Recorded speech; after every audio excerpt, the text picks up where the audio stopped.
നിസ്കാരത്തില് ഉച്ചത്തിൽ ഓതുന്നതിന്റെ വിധി എന്താണ്? ചിലർ മനസ്സിലാക്കിയത് അത് ഇമാമിന് മാത്രമുള്ളതാണ്. ഇമാമിന് മഗ്‌രിബ്, ഇശാ, സുബഹി പോലത്തെ നിസ്കാരങ്ങളൊക്കെ ഉറക്കോതൽ സുന്നത്തുണ്ട്. എന്നാൽ ഒറ്റക്ക് നിസ്കരിക്കുന്ന ആളുകൾക്കും ആ സുന്നത്തുണ്ട് എന്നാണ് കിതാബുകൾ നമ്മൾ കാണുന്നത്. വിശുദ്ധ ഖുർആനിലെ സൂറത്തുൽ ഇസ്രാ 110-ാമത്തെ ആയത്തിൽ വലാ തജ്ഹർ ബിസ്വലാത്തിക വലാ തുഖാഫിത് ബിഹാ വബ്തഗി ബൈന ദാലിക സബീല, നിങ്ങൾ നിസ്കാരത്തിൽ അമിതമായ ഒച്ചത്തിലോ അല്ലെങ്കിൽ വല്ലാതെ പതുക്കെയോ ഓതരുത്, ഇടയിലുള്ള ഒരു ശബ്ദം ഉണ്ടാവണം എന്ന് പറയുന്നത്. മഹാനായ അബൂബക്കർ സിദ്ദീഖ് റളിയല്ലാഹു അൻഹു വളരെ ശബ്ദം താഴ്ത്തിയിട്ട് പോകുന്ന ആളായിരുന്നു. ഞാൻ റബ്ബിനോടുള്ള ആണല്ലോ പറയുന്നത്, അതുകൊണ്ട് അള്ളാഹുവിനെ അറിയാമല്ലോ എന്ന് മനസ്സിലാക്കിയിട്ടാണ് അത് ചെയ്തിരുന്നത്. എന്നാൽ ഉമർ ഇബ്നു ഖത്താബ് റളിയല്ലാഹു അൻഹു വളരെ ഉച്ചത്തിലായിരുന്നു ഓതിയിരുന്നത്.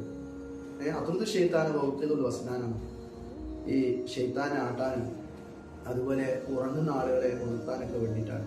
മുത്തനബി സല്ലല്ലാഹു അലൈഹി വസല്ലം അവരെ ഇരുവരെയും വിളിച്ചിട്ട് പറഞ്ഞു, അബൂബക്കർ സിദ്ദീഖ് റളിയല്ലാഹു പറഞ്ഞു, നിങ്ങൾ ഒരു അല്പം ഒരു ശബ്ദത്തിൽ ഓതണം. അതുപോലെ ഉമർ ഖത്താബ് റളിയല്ലാഹു അൻഹു പറഞ്ഞു, നിങ്ങളൊന്ന് കുറക്കണം. ഇവിടെ നമ്മൾ മനസ്സിലാക്കേണ്ടത്, അന്യ പുരുഷന്മാരുടെ സാന്നിധ്യത്തിലാണ് ഓതുന്നതെങ്കിൽ സ്ത്രീകൾ ഇമാമത്ത് നിൽക്കുകയാണെങ്കിൽ പോലും അവിടെ പതുക്കെയാണ് ഓതേണ്ടത്. എന്നാൽ പുരുഷന്മാരുടെ സാന്നിധ്യം ഇല്ലെങ്കിൽ അവർ ഒറ്റക്ക് നിസ്കരിക്കുമ്പോൾ അവർ ഉറക്ക ഓതാം, അത് സുന്നത്താണ്.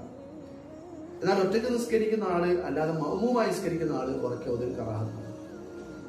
ഇതുപോലെ തഹ്ലീലുകള്, മരിച്ച വീട്ടിലെ ഖുർആൻ ഒക്കെ ഓതുമ്പോൾ അന്യ പുരുഷന്മാർ കേൾക്കുന്ന വിധത്തിലാണ് അവർ ഓതുന്നതെങ്കിൽ അത് ഹറാമാണ് എന്നാണ് പണ്ഡിതന്മാർ പഠിപ്പിച്ചിട്ടുള്ളത്. അല്ലാഹു സുബ്ഹാനഹു വ തആല അവരുടെ നിയമങ്ങൾ പാലിച്ച് ജീവിക്കാൻ നമ്മെ അനുഗ്രഹിക്കട്ടെ.